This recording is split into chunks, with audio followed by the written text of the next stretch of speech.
জীবনের সবথেকে ভালো সময়টা হলোই শৈশবকাল।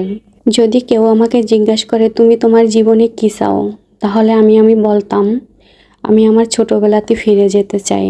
ছোটবেলাতে না আছে দায়িত্ব, না আছে কর্তব্য, সব কিছু বাবা মায়ের উপর চাপিয়ে বিন্দাস জীবন কাটানো যায়। হ্যালো এভরিওয়ান, আসসালামু আলাইকুম। আশা করি সবাই ভালো আছেন। ছোটবেলাতে যখন রোজা রাখতাম তখন উঠে দেখতাম আম্মু সব কিছু রান্নাবান্না করে টেবিলে বেড়ে রাখছে, তখন খেয়েই আবার ঘুমিয়ে যেতাম। যখন বড় হলাম তখন আস্তে আস্তে দায়িত্ব কর্তব্য সব কিছু কাঁধে চাপতে লাগলো।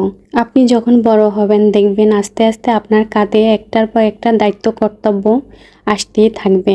এই যে আমরা মেয়েরা যখন ছোট ছিলাম তখন বাবা মায়ের কাঁধে ঝুলে থাকতাম, তারা যখন যা করতো আমরাও তখন তা করতাম। তখন ছিল না কোনো চিন্তা ভাবনা। যখন বড় হইলাম তখন আস্তে আস্তে একটু চিন্তা ভাবনা আসলো বাবা মায়ের প্রতি, তখন তাদের জন্য একটু একটু কাজে হেল্প করতাম। যখন আরেকটু বড় হলাম, যখন নিজের কাজ নিজে করা শিখলাম, তখন তো সব কিছু নিজেরটা নিজের করাই লাগতো। আমাদের যত বয়স বাড়বে তখন আস্তে আস্তে একটার পর একটা দায়িত্ব কাঁধে আসবে।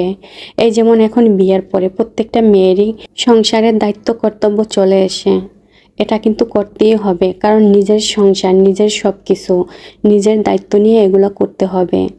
এই যে দেখেন রোজা চলে আসছে, যখন ছোটবেলায় ছিলাম তখন কিন্তু আব্বু আম্মু সব কিছু করতো, বিশেষ করে আম্মু রান্নাবান্না করতো, আমরা উঠে খেয়ে ঘুমিয়ে পড়তাম। কিন্তু এই যে এখন রোজা চলতেছে, এখন কিন্তু আমাদের রান্না করতে হয়।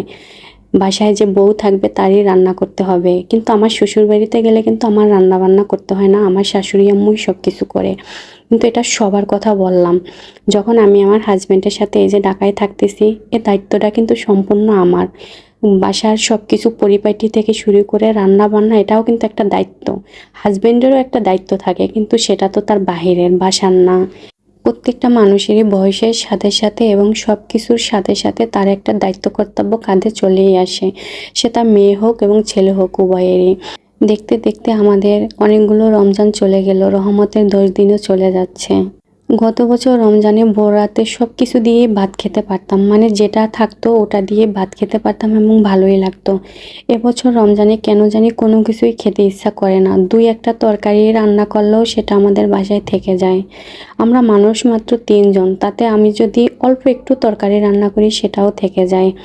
বড়রাত্রি কেউই ভাত খাইতে পারে না। তো আজকে আমি এখানে রান্না করব শিমের বিচি, আলু, টমেটো দিয়ে রুই মাছের ঝোল। শিমের বিচিটা বরাবরই আমার কাছে ভালো লাগে, কিন্তু এটা তো আর সারা বছর পাওয়া যায় না। যখন সিজনে পাওয়া যায় তখনই আমাদের বাসায় নিয়ে আসে, এবং নিয়ে আসলে আমি এটা ভালো মতো কুটে বেছে ধুয়ে